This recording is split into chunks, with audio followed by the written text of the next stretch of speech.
Hey there, savvy investors. Hope you guys are all doing amazing. Welcome to another YouTube channel live training session. Very, very excited.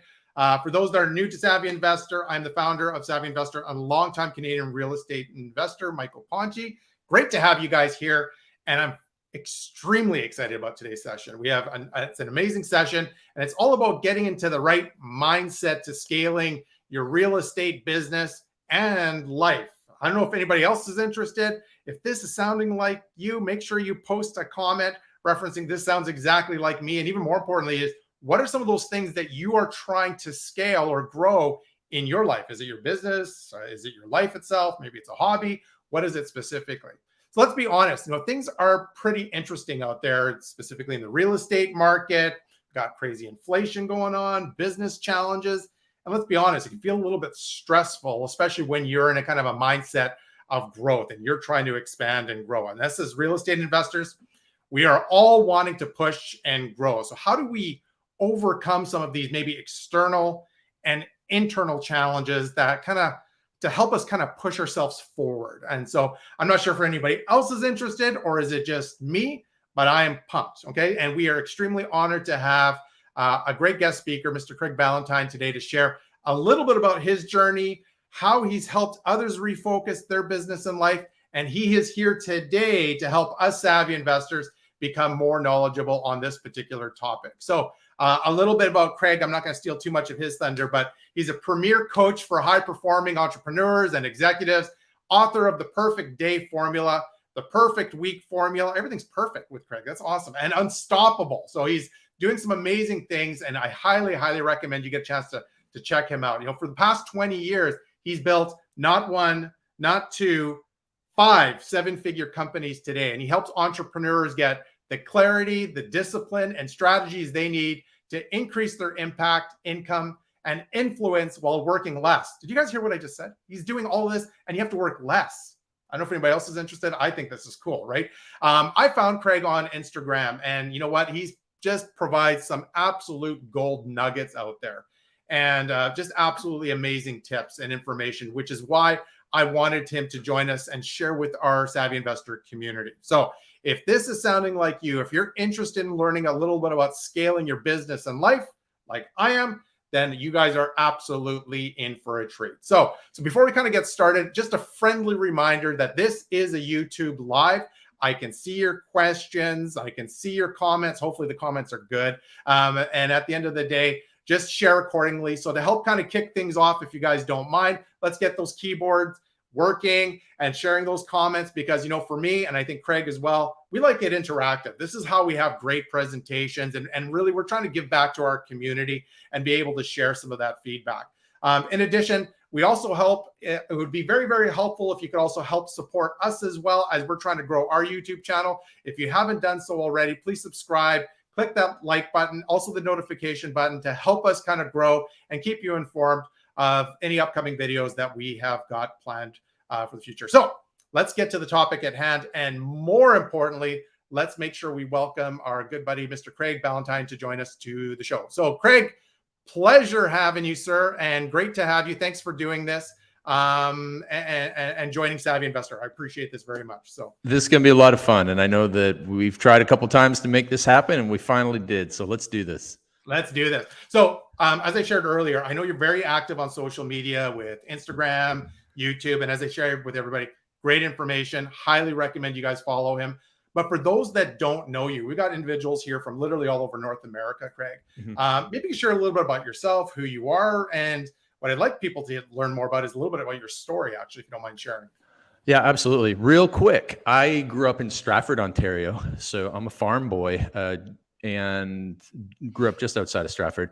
And then I went and I honestly wanted to be a strength and conditioning coach in the National Hockey League was my goal. I ended up as a personal trainer in downtown Toronto to actually the wealthiest people in the country. I've trained Canada's richest man in a personal training session. Oh, cool. I did that for a little bit and learned a lot from them.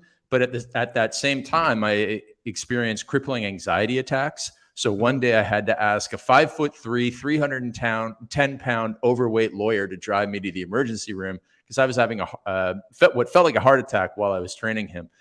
So I had to overcome my anxiety attacks, That's the topic of Unstoppable, the book Unstoppable. So I won't go too far into that unless people have specific questions. But today I laugh at my anxiety attacks, and so if anybody is dealing with a lot of stress and anxiety, or their children are, just understand that you can get through this, and I'm more than happy to answer any questions about that. So I went in and built this online fitness program called Turbulence Training. It did really well. And then I kind of shut that down because I wanted to help people become more productive. And I started writing these books, Perfect Day Formula and Perfect Week Formula. If you're only going to read one of the 3 books, it's Perfect Week Formula. It's the most comprehensive book. And then I recently got married in Vancouver, but we moved to Cancun. So we live in Cancun. I'm coming to you live from Mexico. Love it. Yeah. Love it. Love it. I'm from Vancouver as well. So that would have been great. So where did you go to the island, or where did you get married? We lived, so my wife was living downtown, and then we lived right by David Lamb Park for a year and a bit during COVID. So I moved out March 1st, 2020. And I thought I was, moving into a gong show, but Vancouver was an amazing place, probably one of the best cities in North America to be during the first year of the pandemic. Then we went down to Miami in 2021, and then we got married in Yaletown in August of 2021, and we moved out to South Surrey, and then we decided to bail on Canada and move to Mexico.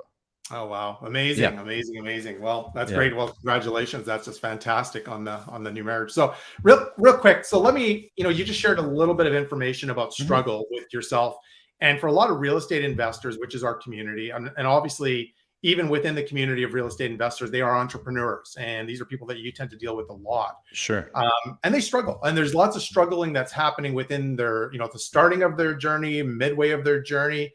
What are some of the common challenges that you see that they are often encountering, and maybe share, is that something similar to your story as well? Yes. One of the most important things that the real estate investor and entrepreneur has to go through in life is we're on this entrepreneurial roller coaster. And maybe you've seen memes of this, or, it's like amazing. And then, oh my, this is the worst, day of my life. And then, the next hour it's amazing. And this is almost literally hour by hour in some entrepreneurs' days. You get the best news, you get the worst news, you get good news, you get bad news, you get great news, you get bad news, and it's just on and on and on. So we're already on this external emotional roller coaster, like, whether it's our team members disappointing us, or a refund comes in, or there's some government regulation. And this goes for the investor too. There's lots of ups and downs. So what I find is that the people that don't stay in entrepreneurship or real estate investing is that they compound that problem by not having good emotional regulation. And what that means is that if you're taking yourself on a roller coaster ride with fear, anxiety, worry, making up stories in your own head, and just exaggerating the response, you're not going to last, because it's just going to deplete you and drain you. And everybody's listening to this knows somebody like that, where it's, they think the sky is falling because, one team member left, or, the deal is taking longer, or the contractor came back and said it's going to be another 10 grand or whatever it is. And if you then set the world on fire in your head, you're making things a lot worse. And so, right now, if you're watching this on YouTube, you can see that I have a hat on that says 11 out of 10. And Michael, can I tell a quick story with why I'm wearing a hat? Yeah, okay. Absolutely. So over my 20 years of coaching entrepreneurs, I discovered there are 3 different types of people. And the 3 different types of people answer my number one accountability question in a different way. So every week to my coaching clients, we send out 10 questions. And the first question is very simple. On a scale of 1 to 10, how would you rate last week? And I realized that there are those 3 types. And so there's the first type, which is, I'm in this category. I'm the literal person. Like, on a scale of 1 to 10, it's either a 7, 8, or a 9. If it's a bad week, it's a 7. If it's a good week, it's a 9. It would have to be like a miracle to get me to a 10, because what's a 10 out of 10 week? It's a perfect week formula, but it's usually like that 7 to 9 range. And most of the people listening to this are like, yeah, that's, even when things are tough, they're not as bad as they seem. So it's probably like a 7 out of 10. Maybe a really bad week, you're like a 6.5. So that's the first category. The second category of people are those folks who light the world on fire when something goes wrong. You know, unfortunately, they think the sky is falling. And I remember I got an email back from one of my clients, and he ranked the week a 1 out of 10 because one of his top team members quit. Now, I understand, like, having a top team member, he was a gym owner, and, you know, having one of your top trainers or your trainer manager leave, you know, that's a blow. I understand that, but it's not a 1 out of 10, because imagine how would you then rate the week on a scale of 1 to 10 if something really bad happened, if your mother passed away, if your wife left you, if this, like, and for some people, they have, you know, I joke, I say that, you know, one day you're going to wake up and your spouse is angry with you, your dog gets hit by a car, and you get punched in the stomach.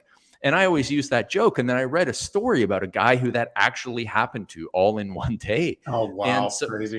But even that's still like maybe a 4 out of 10, you know? So anyways, there's these people that overreact to the negative side. It's a 1 out of 10. And so they have no emotional regulation. And it's like, oh, you know, all of a sudden one good thing happens. They're over the moon, and it's not even that good of a thing. And then one bad thing happens. It's not really that bad, and it's the worst day of their life. And oh my gosh, how can they go on? Those people are not going to last.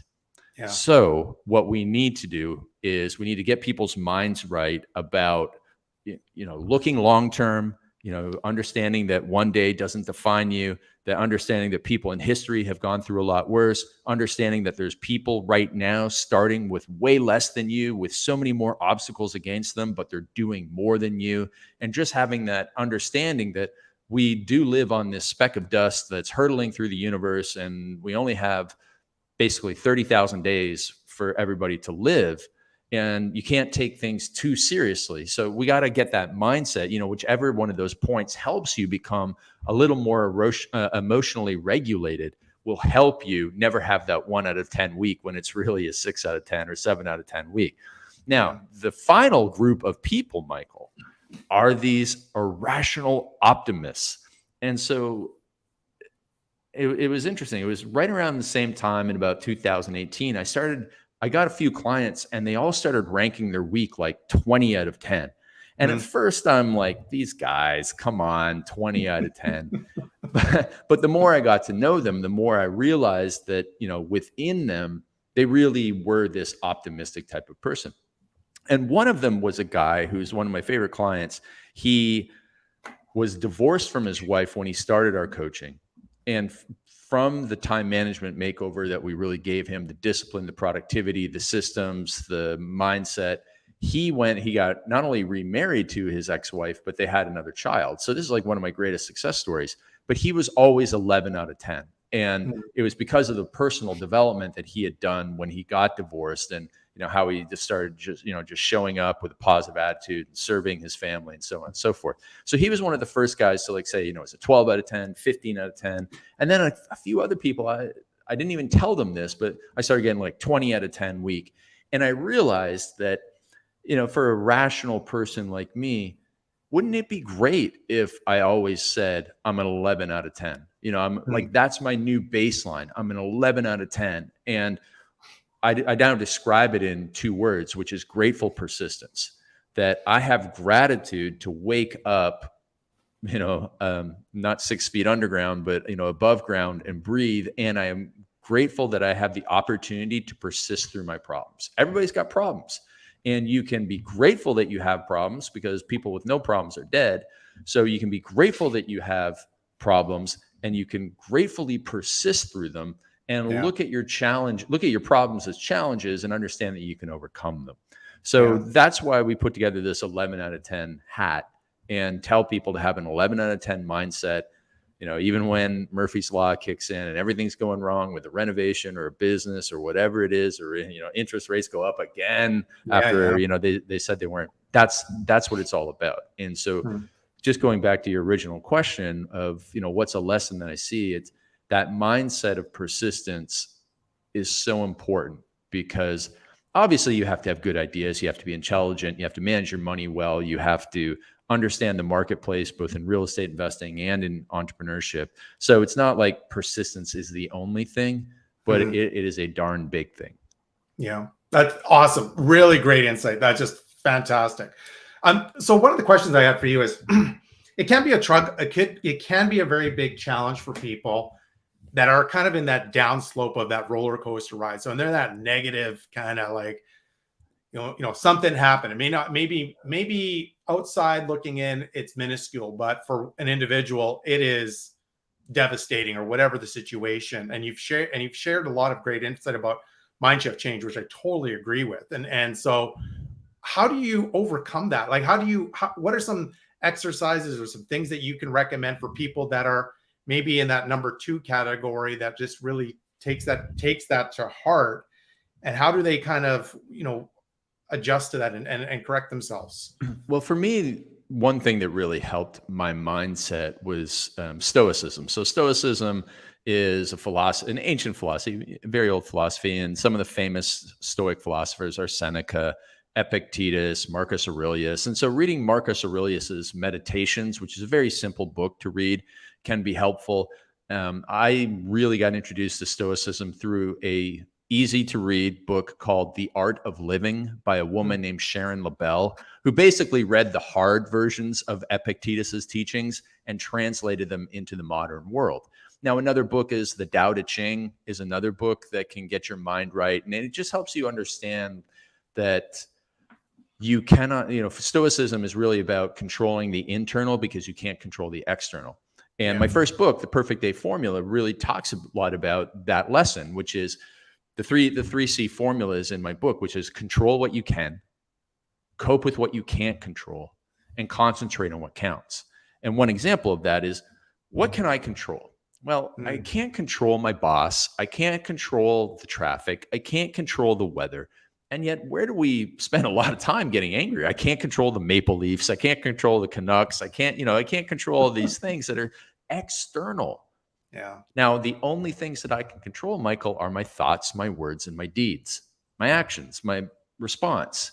And for people that, this is helpful for me because I used to have a temper when I was younger, and, I've kind of grown out of it, but also use the understanding that I can make the situation worse by responding reactively and getting angry. Yesterday my daughter dropped a glass jar full of some of her treats, and it's everywhere, and we could have got angry, but she shouldn't have had it in the first place, so it's really our fault. And at the end of the day, I can't get mad at her. She's a kid, right? And so, not that I was going to get mad at her, but that's like, you need to have that gap between stimulus and response. Right. And when you can control that, you can control not just your temper, but you can control your outbursts and your reactive mode and all that sort of stuff, and you can regulate yourself much better. So so whether it's the Bible or Stoicism or the Tao Te Ching, which is more Eastern philosophy, just realizing your place in the universe is very, very helpful, because there's billions of us. There's billions that, there's probably a couple billion that have come before us. There'll be billions that come after us. Like, nobody gets out of this alive. So let's make sure that we just focus on what we can control. So if you do get bad news, then you focus on, you can vent for a moment, for sure. Like, you got to get your emotions out, but then you need to go into problem solving mode and figuring out, okay, I'm in this situation. How do I get out of it? What's the first step to fixing it? Is going to be a very, very helpful place to start. And then the last thing I'll say is that, somebody's here right now. They're already in this mindset, because the next phase is to go to an expert, go get tapped into a peer network group, go hang around the people who have the answers, because somebody out there has been there, done that, achieved what you want to achieve, and shares your morals and ethics. And you want to be around those people, and you surround yourself with enough of those people, everything in life gets easier. And that's another thing that I highly recommend that people do, so that you get into this network, and then you get into the network and you stay plugged in. Because I'm kind of run a similar business to you. It's for entrepreneurs. It's a group of entrepreneurs. If people decide to go out into the wilderness on their own, something kind of breaks eventually, and they come back. They have to come back because they need the help. So just make sure you stay plugged in. Love that. And couldn't agree with you more. Like, definitely want to surround yourself with people of like mind, and more importantly, people that have gone through some of those challenges before, to help kind of take you up to the next level.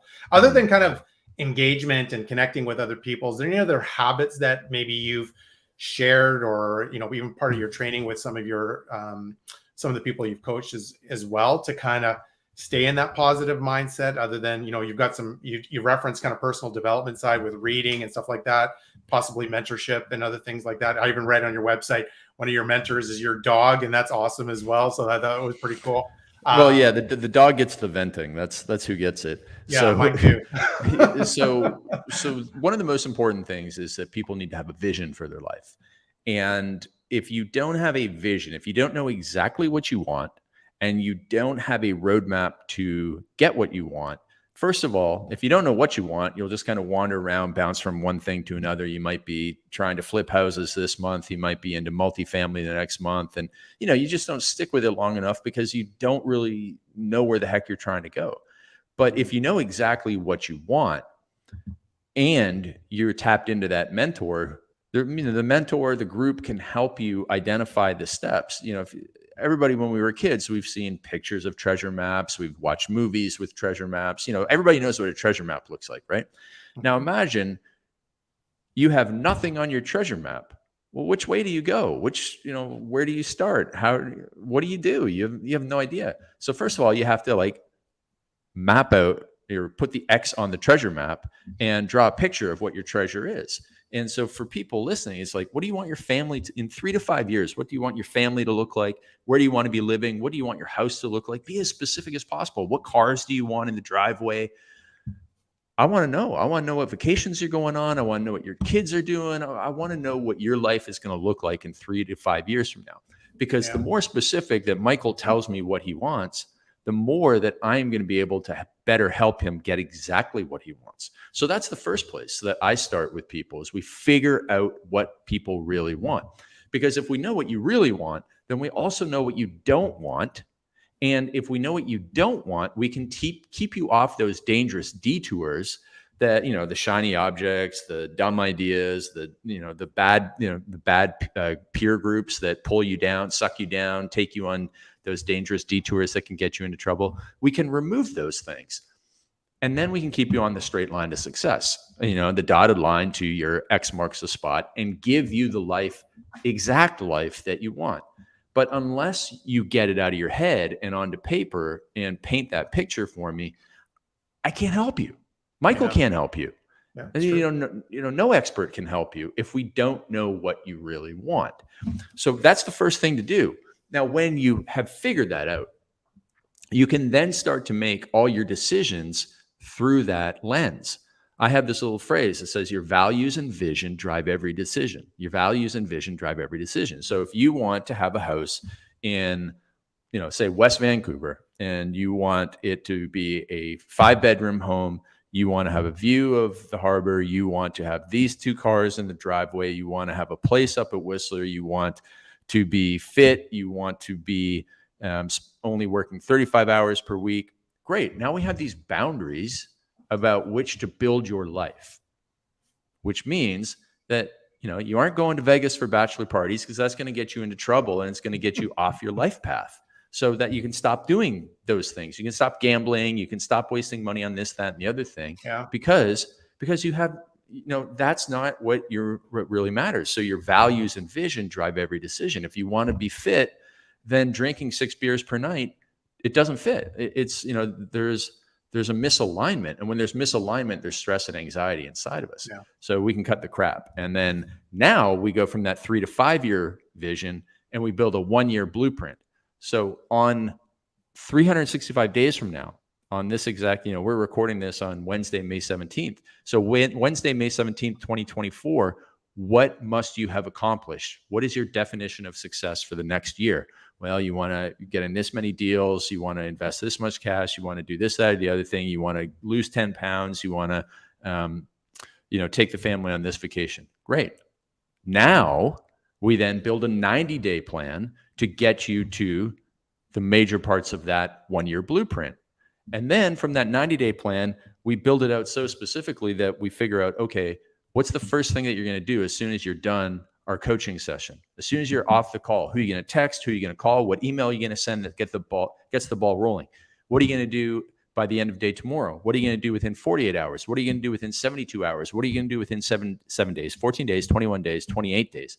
And we build that out. And now the path, that treasure map, those little dotted lines towards the X on your treasure map are just becoming clearer and clearer and clearer, and they're going in the straight line to success. So when you have all of that in place, you get all of that clutter out of your head, because all that stuff is up there and in there. You've just never really defined it. But when you do, man, you're going to be able to achieve exactly what you want. Exactly what you want. And I've experienced it a couple of times in my life by writing this down, sharing it with my coaches, and achieving a 5-year plan in almost exactly 5 years. Yeah. Amazing. And you know what? I'm in agreement with all aspects of you said that you said. It's just about, planning and then work the plan. And this is the absolute truth. And the one thing I tend to find that I'm happening, I'm not sure if you notice this much, Craig, or not, but, especially during times of challenge and then there's obstacles and stuff like that. But sometimes there is that lack of focus, even though they've got the absolute best plan in place. And then you've got so many distractions that are happening out there. You got your phone, you got all sorts of different things.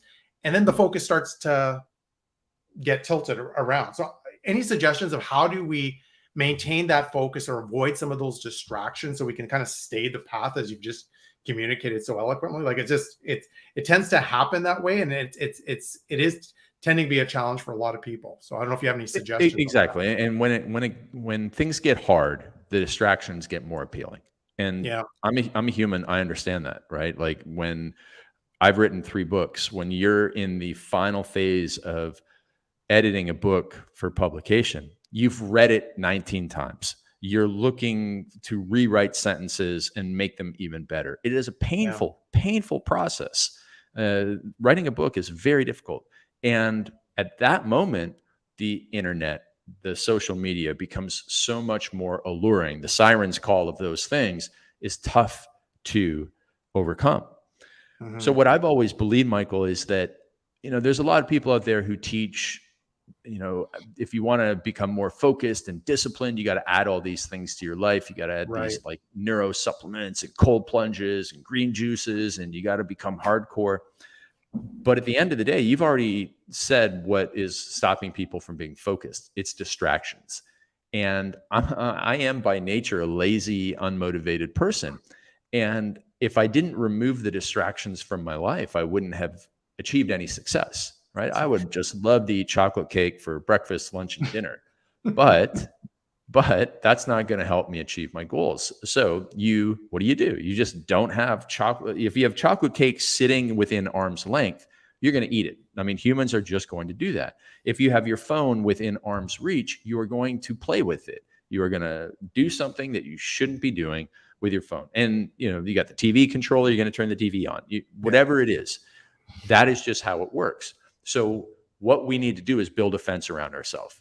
Much like if anybody listening to this has kind of got like a little homestead and has chickens in their backyard, you don't just leave the chickens out, right? Because if you leave the chickens out, you will not have chickens tomorrow because there's coyotes, foxes, dogs, whatever else is in your neighborhood. So you build a fence around your chickens. You build a little hen house for them to keep them safe. And it's the same for ourselves. When we need to be in focus mode, we build a fence around ourselves. For me personally, I have to keep the phone in another room. At the very least, it needs to be at least 10 feet away from me. Good. Like a very Spartan work environment. Like there's nothing in my room. I'm just in a spare bedroom. There's nothing in here that's entertaining whatsoever. And in some cases, you have to use apps like Opal, OPAL. A lot of my clients are on this app because you can block your phone, you can block your laptop from accessing apps, email, text messages. You can block so that like nothing can be accessed for a certain amount of time, which means if you're then in a Spartan work environment with no access to anything that can distract you, you're essentially forced to do the work, unless you're going to leave and just give up and quit, which nobody is a quitter here, then you're going to get the work done. And it's very analogous to when, if people went to college or even in high school, right? You have some type of project that is due on a certain day. And when do you do it? You do it like at 9 o'clock the night before. Now, if the due date had been 2 weeks earlier, you would have done it at 9 o'clock 2 weeks earlier. Like, it's just, you just wait till the last minute, but that focuses you to do it. And if you had been given the assignment and immediately put in a room with just pen and paper, and you had to write out the assignment, you would have gotten it done immediately. I agree. It was just that you had all these other distractions and you didn't have a deadline. So removing the distractions, adding in deadlines, having a mentor that you have to be accountable to, who you deeply do not want to disappoint, that'll help you move mountains in your life and get you the focus that you need through those tough times. But at the same time, like, I got all these pictures on the wall behind me of my family, because when I am tempted to, go and leave the room and take the easy way out, the path of least resistance, I'm reminded, like, everything I do is for them. So do the work right now so that you can go and be present with them and provide them the life that that you want to. So you got to dig into the big deep why, as many people have said before me, and that is the powerful thing that is going to get you through those tough times. I love it. I should have got you to call my son this morning when he was getting his homework done. That was due, I think, this afternoon. So I'll just get your number a little bit later this afternoon, and I'll connect you guys both, if that's okay. No, awesome. Just amazing information, guys. I hope you guys are watching this and listening to this. Give us a thumbs up. Make sure you guys chime in the comment side. And I think this is a perfect segue, actually, Craig, to what you just said. Is there's people that are lack of focus, and there's individuals that are ultra focused. I think you talked about this at the very beginning, and they are so ultra focused in regards to growth, and sometimes it's within their own business as well, that they tend to start to lose track of kind of the images that are behind you as well, and they lack that life balance. And this is actually quite challenging for a lot of entrepreneurs. I know myself, when I've talked to students in my past and individuals, it's creating that kind of harmonious balance between business endeavors and personal life while pursuing both. What's your comments, or how do you manage that? It'll be interesting to kind of hear some feedback, and even more importantly is maybe this, how do you coach people to kind of maybe create that little bit of a life business balance for those that are maybe ultra focused in maybe one area versus the other? Absolutely. And so it comes down to one word, which is boundaries. And I see this all the time. I have people that have read my books, they have done coaching with me, and I hear from them, a year later, 2 years later, their wife walked out on them with the kids. Why? They didn't keep the boundaries. They were addicted to the phone. They were addicted to impressing other people. They would give lip service to, everything I do is for the family, and I'm doing this all for you. And then, they promise and promise and promise that, but their behaviors are not aligned with the promises. And it breaks my heart, man. It breaks my heart, because, these clients are friends, and now they have to go and do all the work that they should have done in the first place. But it does come down to boundaries. And I feel their pain, because, I was for a long time the type of guy who had no boundaries. I could, when I went from being a personal trainer to being an online entrepreneur, I didn't have to be in the gym at a certain time. So I could start work whenever, and I could stop work whenever, which meant I could work all the time. And when I was a single guy, you have these evenings where it's like, well, there's nothing on the agenda for the evening, so I'll just fill that void with work. And you build up these habits that become very difficult to free yourself from. And you have to take some extreme measures, such as setting hard boundaries, which is, setting boundaries around your phone, which goes back to having that Opal app and using it. Giving your, some cases, clients give their phone to their spouse or to their children so that they can't access it. Because, listen, at the end of the day, if you have a phone addiction, it is not your fault. It is, you have to understand that there's 10,000, 100,000 PhDs from MIT whose entire life existence is to make you addicted to your phone. And you think that you're going to wake up and with willpower and discipline, one person overcome, the brilliance of these PhDs from MIT who, know how to create notifications and really cool apps that make you addicted to your phone, right? It's a time machine. Everybody's used their phone and went, where did the last 25 minutes go? That's insane.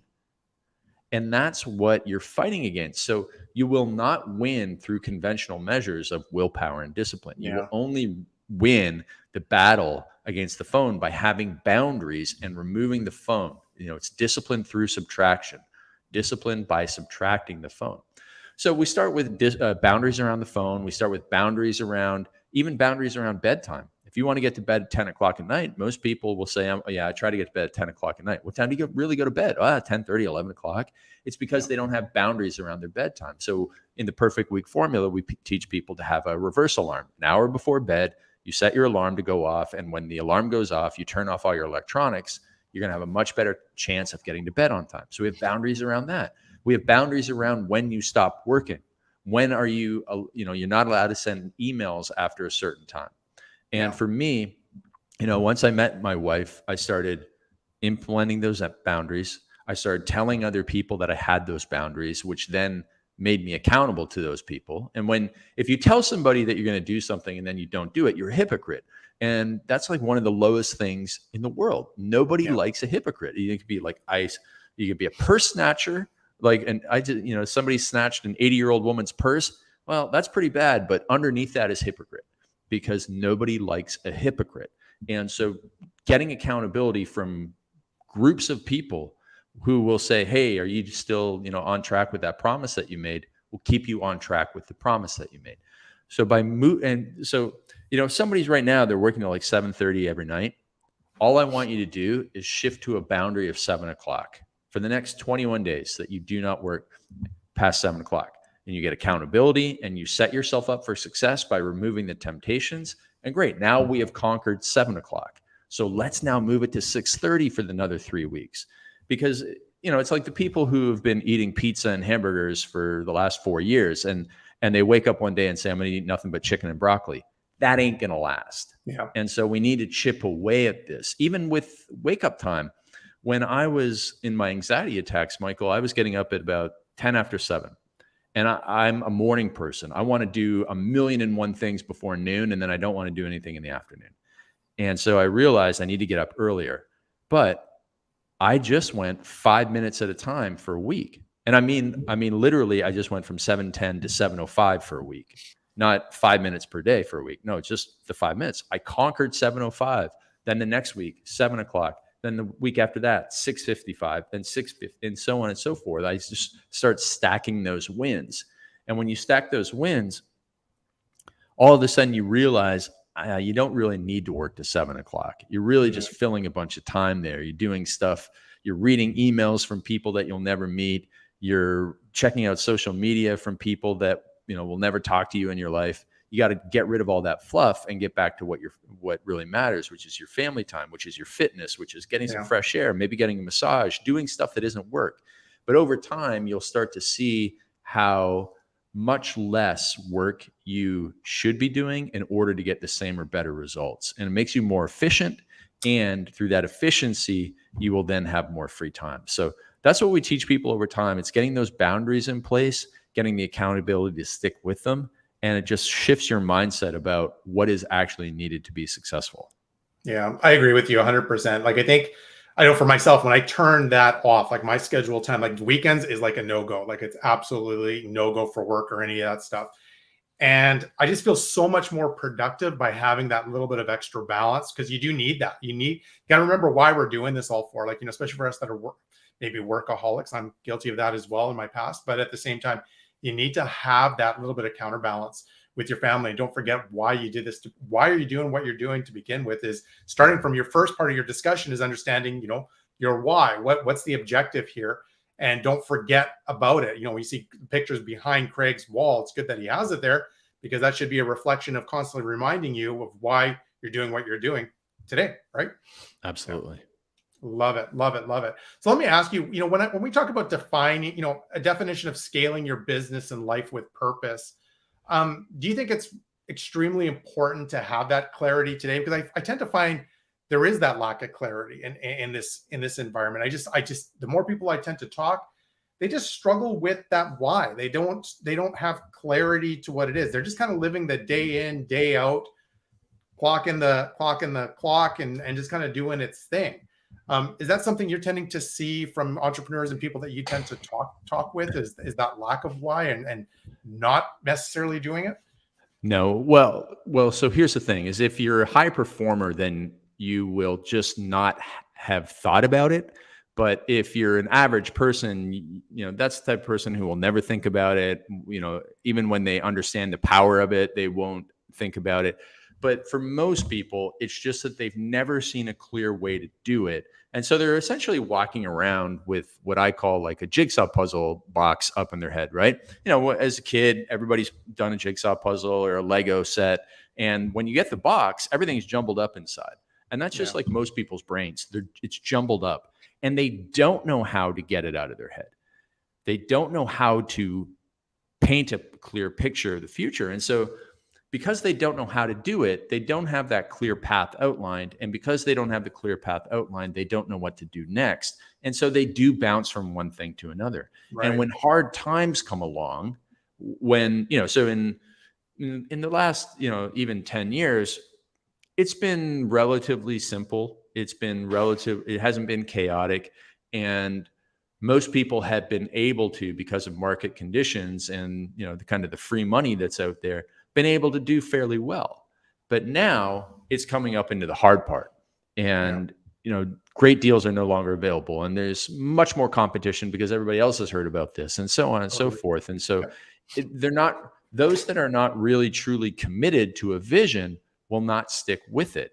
There are some people who will stick with it simply because they are like honey badgers, right? They'll just lock on and stick with it, but they will not be as successful as the person who has a clear vision of what they want to achieve. So that is very, very important.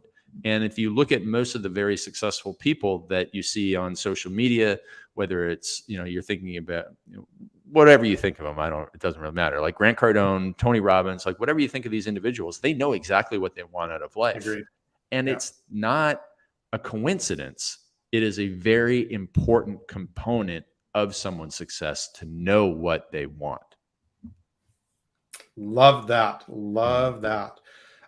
Maybe you can share a quick story about somebody that maybe you've worked with that maybe had seen some struggles in their lives or just no balance or any of that stuff. And maybe just share a little bit of how they were able to make that transition and the success that they hopefully have achieved. If you've got any examples you want to maybe share of a company, you don't have to obviously don't reference names or anything like that, but love to hear an actual example of people that have actually done some amazing things, and recognizing them. Yes. And so I will share an example only because he wrote about me in his book, but there's this guy named Bedros Keuilian who wrote a book called Man Up. And, when he and I started businesses together, he's from California, and we were in the fitness industry and we were coaching other fitness entrepreneurs to take their businesses online. And he and I would do these mastermind meetings, and we would meet up at 7:00 and be like, man, this is so late for dinner, man, because I want to get up early and work tomorrow. And he would be like, well, this is fine by me because I'm going to go back to my room and work till like 2 or 3 in the morning. And he would go back to his room and get distracted by stuff and never get his work done. He'd be late for breakfast in the morning. And this went on for like a little while. And then he realized, you know what? Craig has the right way. So over time, we went from these 7:00 dinners to 5:00 dinners. And, now he's I get up at the same time every day. Now he gets up at the same time every day. And he's built a portfolio of businesses doing over $100 million a year because I basically downloaded my disciplines to him. But like me, he had an anxiety attack. He thought he was having a heart attack when he was tying his shoes in his guest house. And, he drove himself to the hospital and he thought he was going to die. He was worried that he was going to die in his guest house and his family was going to find him there. And he realized that things had to change. Yeah. He was also had no boundaries around his time. So he was missing out on important sales calls because he had not properly planned his day. And he was, running around putting out fires, much like many entrepreneurs have to do. Yeah. But it was when he finally got the discipline and structure in his day that he was able to free up time to make time for what really matters. Because if I'll just leave people with one really important sentence is that most average people go through life trying to find time to make improvements, but you will never find time. It is not under the bed with the ab rocker that you bought 20 years ago collecting dust. You do not find time. You only make time. And so if you switch, so anybody listening right now, if you keep on saying, you know, I'm trying to find time to do this deal, I'm trying to find time to go through Michael's course or, you know, watch his videos, I'm trying to find time to get back into the gym. It'll never happen. You will never find that time. You can only make time to watch Michael's videos. You make time to go to the gym. And so by shifting that mindset, and my Perfect Week Formula book will help everybody with that. It shows you exactly how to make an extra 10 hours a week, which you can apply to any aspect of your life. When you finally make time for the most important stuff and say no to the stuff that doesn't matter, that's when you can achieve greatness in your life.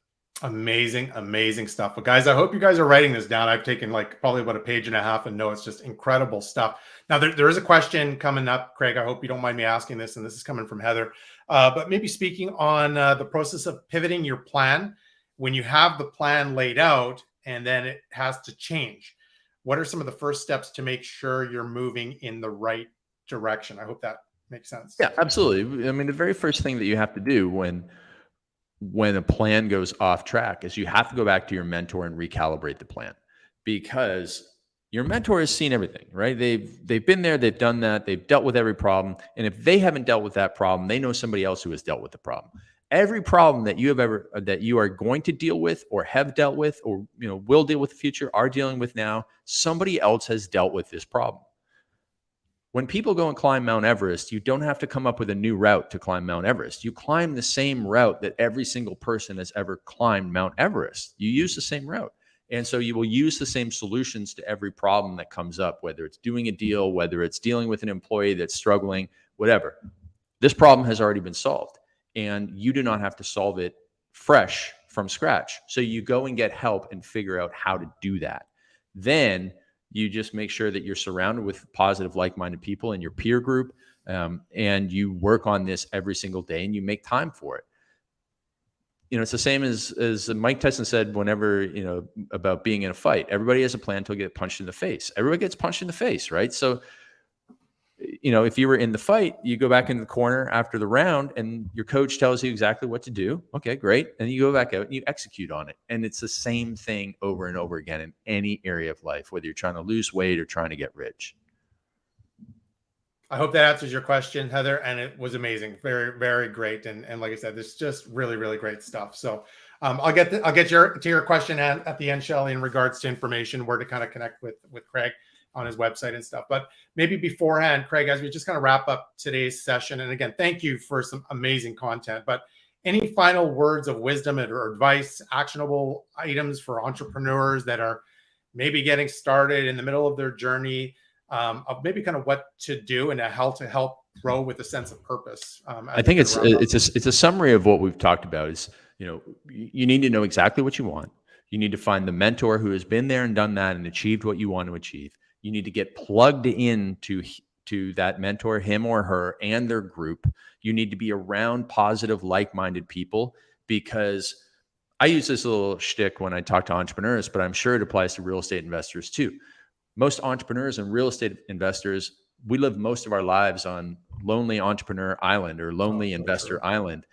Nobody else understands us. Our brother-in-law, you know, he's got this corporate job and he just, you know, tries to skate by, easy life. He doesn't care about us being an entrepreneur. He doesn't want to hear about our team member problems. He doesn't want to hear about contractor problems in a renovation. He just wants to talk about football or hockey or whatever. And, you know, your spouse and your kids, they don't care. They just want to talk about family stuff. And your team members, you know, the people that work for you, they don't want to hear your problems. They got problems of their own. And you're the boss. You're not supposed to have any problems. So you're lonely. You have nobody else to commiserate with or to get advice from, unless you have that peer group that you stay plugged into. So those are the things that are just clear, repeatable, guaranteed paths to success, is having that in place. The blueprint, the treasure map, the step-by-step, and the people to go along with you. Keep plugged in as much as you can. Absolutely amazing stuff, Craig. And again, thank you for such valuable information. So, and I'm sure everybody's got a lot out of this. I can see it's in the comments as well. And if you did, give us a thumbs up. Make sure you let Craig know, but truly amazing stuff. Craig, maybe before I let you go, maybe if they want to learn more about you, where would you recommend them to go? What's the place you would ask? If everybody goes to craigballantyne.com/free books, you can get all 3 of my books for free. And it's just downloads, audiobooks, ebooks, no email opt-in required. Just get the books, read the books. Start with Perfect Week Formula. It's the most comprehensive. If you do struggle with stress or anxiety, read Unstoppable. And then if you want to just really have an amazing morning routine, that's where the Perfect Day Formula is going to come into place and also help you with your habits. Amazing. Amazing. You know what I'll do as well? For those that are watching this live or they're watching through the recording, I will put the link directly into the description of this video so everybody can get access to this and people can reach out. So Craig, truly amazing. And I can't thank you enough for being part of this. And for those that are actually watching as well, I hope you guys got a lot of value as much as I did, because I know I did for sure. So with that being said, thanks again, Craig. I can't thank you enough for joining tonight. Thanks, Michael. This was a lot of fun. Perfect. So as we kind of wrap things up, for those that are watching live or the recording, if you haven't done so already, please do me a small little favor.